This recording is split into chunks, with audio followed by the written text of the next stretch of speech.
It's hard to believe it's been over 15 years since Def Jam Fight for New York was released. It was released back in like 2004 for the PlayStation 2, and it may have been released for the GameCube. I don't remember, but I do remember it being on the PlayStation 2, and it was probably one of the best fighting games of that decade, especially as it pertains to the mid 2000s. The Def Jam series actually had lasted a little bit longer than I thought it would. I remember when the very first Def Jam game came out back in either '02 or '03. It was very successful, very creative. It combined street fighting with wrestling, and it was something that I guess a lot of people liked, and it had a bit of a cult following for a short period of time.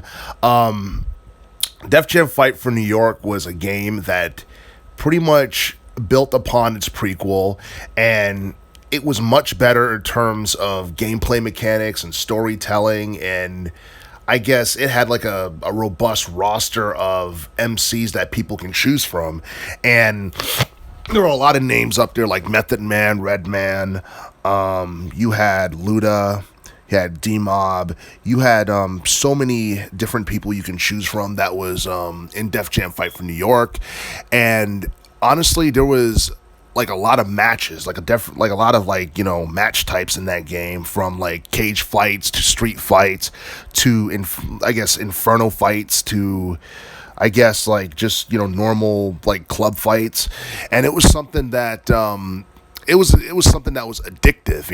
You can have all types of different like stipulations and fights, whether they be tag team, whether they be every man for himself, whether it be one-on-one.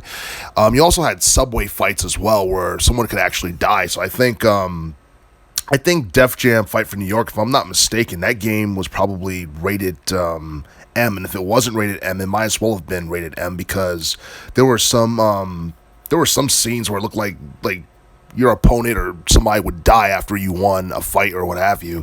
But yeah, Def Jam Fight for New York, I would have to say, is probably one of the best fighting games of the mid 2000s. I wouldn't say it's the best, because a lot of people have their own respective opinion on what the best fighting game from the 2000s is, but everybody knows that Def Jam Fight for New York was way better than its sequel, Def Jam Icon, which came out back in 2007. And I do think that Def Jam Icon, even though like the presentation was good quality wise and in terms of storyline, it fell below a lot of people's expectations. And I believe you got about half or less than half the characters that were available in Def Jam Fight for New York. And when I mean like half, I mean like Def Jam Fight for New York had about 67 different characters, and Def Jam Icon had like roughly around 30 characters, and a lot of them were like new artists and new MCs and what have you. But unfortunately, by the time Def Jam Icon was released back in '07, basically East Coast hip hop kind of fell off, and it kind of just became irrelevant over time, mainly because a lot of people, like a lot of audiences, especially those who listen to like commercial hip hop and all that stuff, they catered more to the South, and I guess the South was starting to become more and more popular for whatever reason. And we had gotten several new artists from the South that people can choose from. You had artists like Mike Jones, T.I., Young Jeezy, Jim Jones, E40. You had characters that were not in Def Jam Fight for New York, and even though like the roster for Def Jam Icon was solid, it wasn't quite as strong as the roster for Def Jam Fight for New York. And I feel like it let a lot of people down in terms of expectations, because there were a lot of things that were removed. And for the most part, the only thing you could do is like one-on-one club fights, one-on-one street fights in Def Jam Icon. You couldn't really do tag matches or free-for-alls or anything like that. And honestly, the story for Def Jam Icon was it was not really that exciting. It wasn't that great. It wasn't that exciting. And you had villains that had nowhere like near the level of charisma as like D-Mob and Crow did in the first two Def Jam games. And you look at the villains for Def Jam Icon, I believe they were like, it was like a rapper and a crooked cop.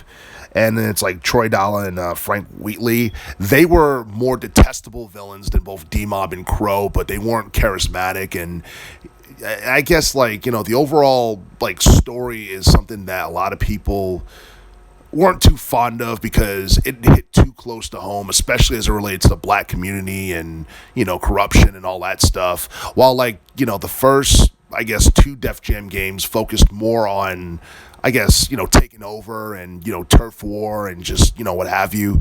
So I think, the first two Def Jam games were amazing. The second one was probably the best. And there are a lot of people who honestly want to see another, like, Def Jam fighting game, but honestly I think the series has been dead since like 2007, and that game came out like 15 years ago, so I think that series is just dead and buried. But I would not mind seeing the trilogy being remastered for current generation game systems like the PS5 or the Xbox Series X, for that matter.